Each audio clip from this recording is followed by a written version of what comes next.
Ia-mă cu tine! Hold on, I'm here to save you. Hold on, I'm here to save you. Hold on, I'm here to save you. Aici o să fiu și alături de tine.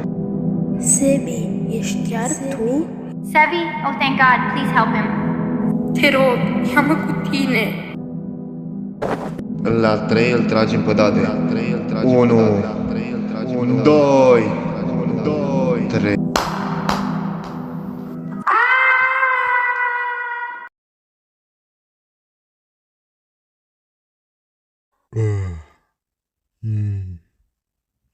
Ce? A fost doar un vis. Nu o să las să-mi scape așa ușor. Sebi!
Bună seara vouă, doamnelor și domnilor!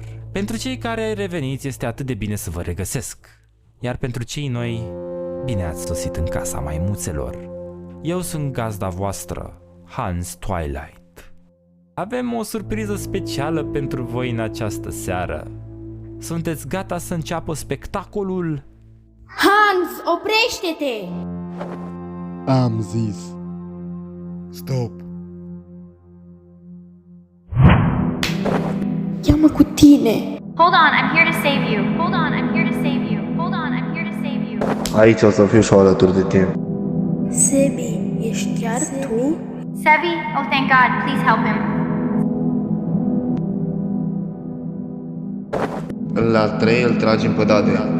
1, 2, 3.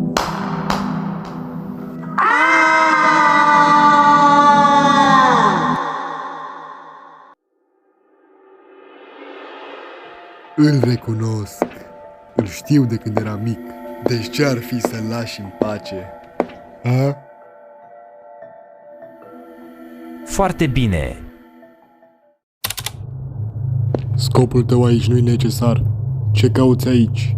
Sebi, oricum nu mă voi înjosi atât de mult încât să te las să scapi. Am venit să te salvezi, dade. Ce?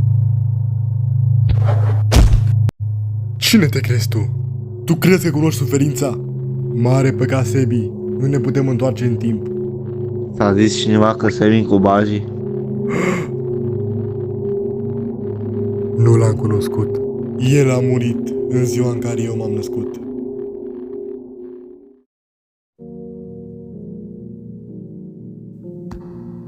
De unde și unde ai găsit această chestie?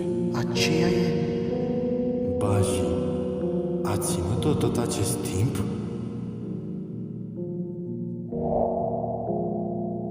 Creează o nouă generație. Mike. El era fratele meu mai mare. Chiar dacă nu l-am cunoscut, prietenii lui mi-au spus multe despre el. Iar eu am ajuns să conduc organizația Dark Web. Vino cu mine.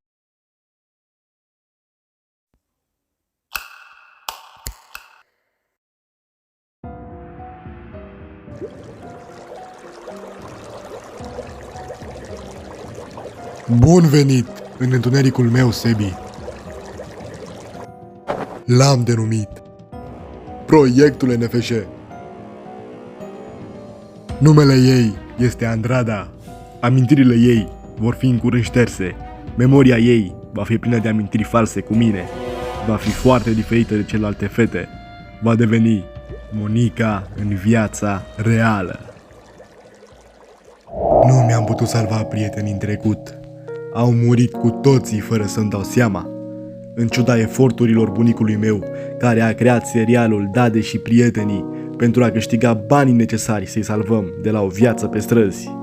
Nicușor, prietenul meu cel mai bun, s-a sinucis în fața ochilor mei din cauza unei relații eșuate, iar Ionel este de negăsit.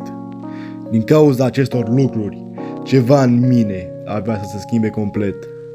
Traumele primite m-au făcut să sufăr de sindromul personalităților multiple.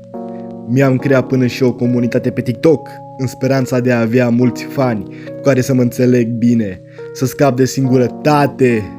Însă, din păcate, mulți din ei m-au trădat. Am ajuns conducătorul dark web-ului fără să-mi dau seama, căutând răzbunare mereu și rănind oameni. Am instalat până și jocul Monica After Story. Să fiu sincer, n-am mai văzut o fată ca ea, chiar dacă nu e reală. O voiam lângă mine cu orice preț, oricât de mult m-ar costa.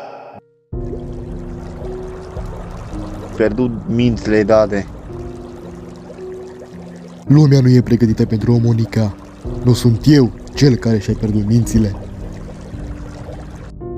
Trebuie să salvezi pe Andreea cumva. Faci tu ceva.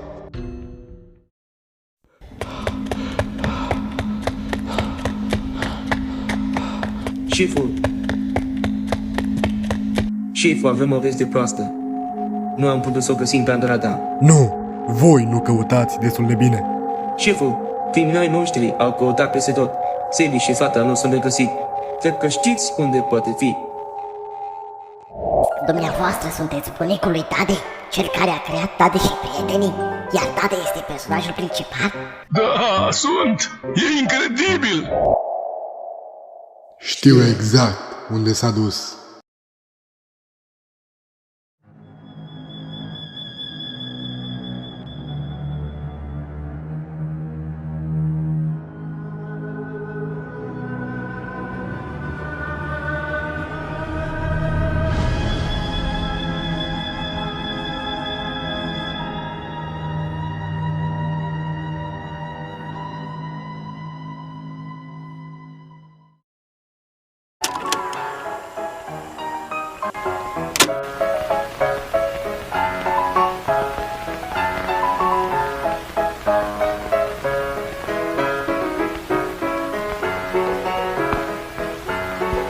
Chestia asta mi aduce multe amintiri. Ce nostalgie! Mi-aduce aminte de prietenii mei. Cu toții te iubim, Dade. Avem încredere în tine. Orice s-ar întâmpla, vom fi mereu lângă tine, Dade. Te iubim, Dade. Te așteptăm aici să te întorci. Te întorci cu vești bune, Dade. Vom fi alături de tine orice s-ar întâmpla, chiar dacă noi nu vom mai fi. Dade, hei prietene, îți amintești de mine? A trecut atât de mult. În toți acești ani ai îndurat durerea pe care lumea ți-a provocat-o. Ești singur și speriat, dar acum e timpul să lași trecutul în spate. Nu trebuie să mai suferi, fiindcă eu sunt aici. Sebi, eu sunt un monstru. Nu, desigur că nu. Tu ești Dade, micul nostru erou, prietenul meu. Vino, Dade, să mergem Unde mergem, Sebi? într-un loc în care nu vei mai suferi deloc. Oh, să fii și tu acolo?